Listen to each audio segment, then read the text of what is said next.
Millin here from AV King. We've got this 200-inch screen in this room with the S80 camera up here and the room control here. Normally this is on a boardroom meeting table, but obviously this room is set up for training space. As you can see, in a two-room demo meeting, you've got input-output at the bottom and then connection share from your wireless connection device in the other room. In-ceiling speakers and mic in this room. That's a touchscreen. It's a couple of room booking screens. This is the remote end. So as you can see, I was standing next to the toilet door. In this room, because it's two screens, you can see the output preview is down the corner there because there's a connection share with the wireless sender, WPP30. So that's the wireless connection device, and that's the laptop. So that is connected up to that system there.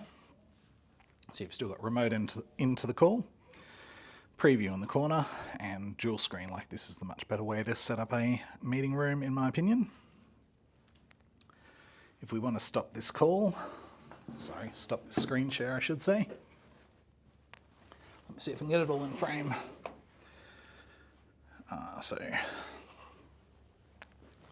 Screen sharing there, that's the button, so as soon as we press that, that screen disconnects and you go to the regular view. So that has me in this room so I can see what the other people see, and when I was standing in the other room, that would have been up here. I've got captions turned on so you can see the microphones are working, but obviously you'd have that full screen if you turned off captions.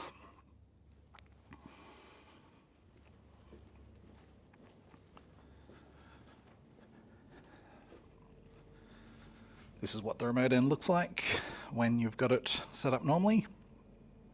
As this is a single screen, you've got your room preview in the corner. Personally, if I was setting up this room, I would put my preview screen on this wall so that the people in the meeting in this training room can see what the other people are seeing of themselves and not have any of your massive screen filled up. AV King, if you'd like to set this up with a low-cost projector of this size, or one of these LED screens, which are obviously a bit more pricey. As mentioned, in-ceiling speakers and mic, compatible with both of these systems. The smaller one we looked at in that room, which is the A50, as you can see in the corner. And then this room with the Pro Kit has the newer, bigger, better, faster S80 camera, the computer and the screen to run it all. And we also still have stock of the old version, exact same capabilities, slightly less capable camera. That one was called the mvc860 kit, but both give you this kind of result in the larger rooms. Millin from AV King for any inquiries. Thank you.